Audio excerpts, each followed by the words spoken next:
Construction dans l'analyse est un texte qui compte pour moi parmi les essentiels en psychanalyse.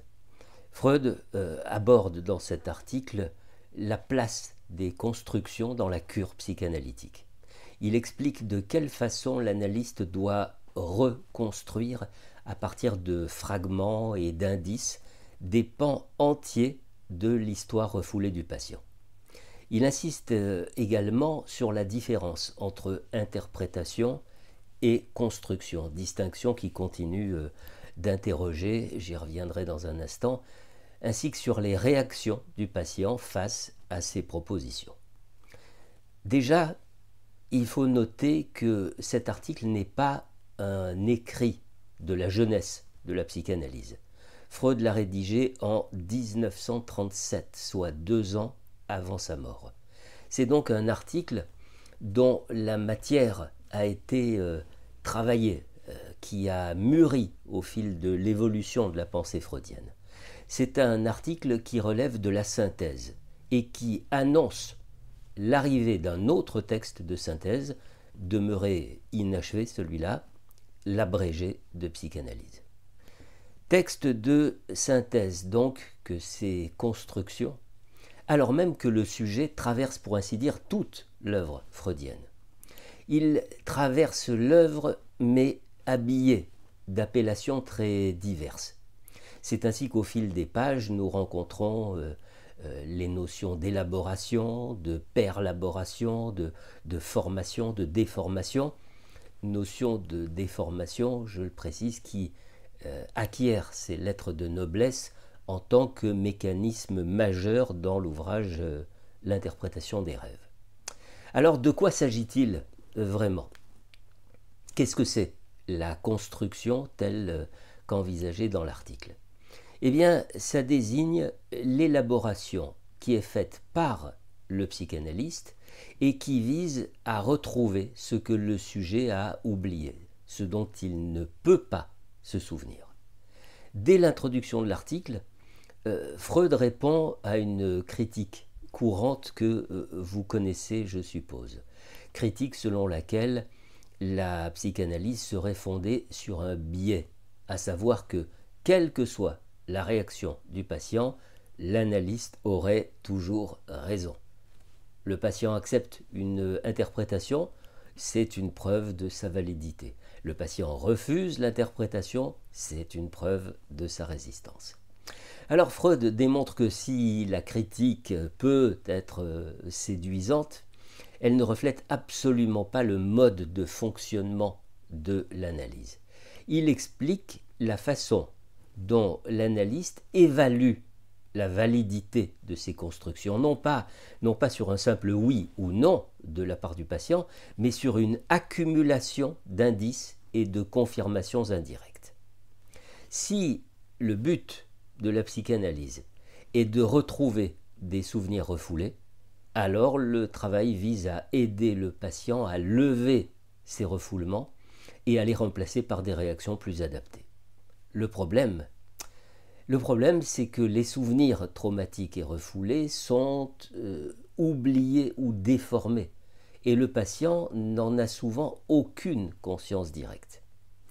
Dans cette circonstance, de quels matériaux l'analyste dispose-t-il pour reconstruire l'histoire refoulée? Il dispose des rêves du patient, qui sont les résidus mnésiques du refoulé, mais déformés, comme on l'a vu tout à l'heure, par les processus oniriques. Il est aussi attentif aux associations libres, qui lui permettent de repérer des allusions indirectes aux événements refoulés. Il s'appuie enfin sur les réactions émotionnelles et les actes du patient qui manifestent inconsciemment son histoire passée. Adepte des métaphores et des paraboles, Freud compare ce travail à une archéologie de l'inconscient qui vise à reconstituer une histoire oubliée à l'aide de fragments, à l'image de l'archéologue qui recompose en quelque sorte un édifice à partir de ruines. Toutefois, Toutefois, la différence que souligne Freud entre l'analyste et l'archéologue, c'est que le second travaille avec des vestiges inanimés, partiellement détruits, alors que l'analyste opère sur une mémoire encore vivante, où rien n'est totalement perdu. Et puis, Freud en vient à expliquer ce qui, selon lui, différencie l'interprétation de la construction. L'interprétation porte sur un élément isolé, par exemple un lapsus, un rêve, un symptôme. La construction, en revanche, concerne une période entière de la vie du patient et en propose une reconstitution historique qui permet au patient de mieux comprendre son passé et ses conflits refoulés. Et Freud en donne un exemple. Jusqu'à l'âge de 4 ans, vous étiez l'unique centre d'attention de votre mère. Mais avec la naissance de votre frère, vous avez ressenti une forte jalousie, ce qui a influencé vos sentiments envers elle et votre père. Vient alors la question de la validité de la construction qui est proposée. Comment vérifier l'exactitude d'une construction formulée par l'analyste? Freud reconnaît que l'analyste n'a pas de preuve absolue de la justesse de ces constructions. En revanche, il dispose de plusieurs indices pour en évaluer la validité, et ce, dans 3 registres. D'abord en fonction des réactions du patient. Un oui direct est ambigu. Il peut être sincère, mais il peut aussi être une réponse de complaisance ou une résistance déguisée. De même, un non direct est également équivoque, parce qu'il peut indiquer une erreur, mais aussi une défense face à une vérité qui n'est pas encore supportable. Ensuite, les confirmations indirectes, auxquelles Freud accorde davantage d'importance. Le patient peut dire par exemple « Ah, j'ai jamais pensé à ça », ce qui est un signe qu'une vérité inconsciente a peut-être été touchée. Ou bien juste après la formulation d'une construction, le patient produit spontanément de nouveaux souvenirs, ce qui montre qu'elle a stimulé la remémoration. Ou encore des lapsus ou des actes manqués qui viennent confirmer inconsciemment la justesse de l'hypothèse.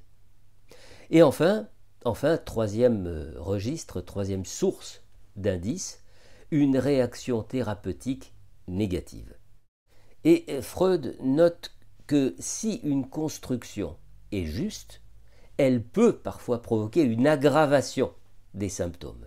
Un phénomène qui s'explique par le fait que le patient soumis à un conflit inconscient résiste à l'intégration d'une vérité refoulée.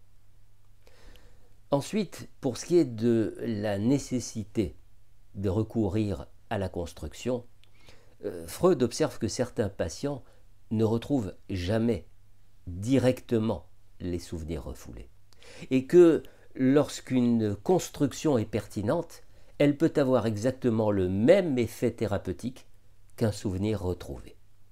Autrement dit, le patient n'a pas toujours besoin de se rappeler consciemment son passé. Comprendre la construction peut suffire à lever le refoulement. Et enfin, dans une dernière partie de l'article, Freud fait une digression sur la psychose et suggère une hypothèse audacieuse. Les délires des psychotiques, écrit-il, ressemblent beaucoup aux constructions de l'analyste. Seulement, ils sont produits spontanément par le patient pour reconstruire une réalité insupportable. L'approche nouvelle suggérée par Freud serait de ne pas contrer le délire et de chercher plutôt le noyau de vérité historique qu'il contient. Le travail analytique pourrait alors consister à débarrasser en quelque sorte le délire de ses distorsions pour retrouver la vérité infantile qui l'a déclenchée. Et pour appuyer son hypothèse, Freud fait une comparaison avec la névrose. Un névrosé peut en effet être angoissé par un événement qu'il anticipe, alors qu'il s'agit souvent d'un souvenir inconscient d'un traumatisme passé. De la même manière, un délire pourrait être la répétition inconsciente d'un événement infantile refoulé.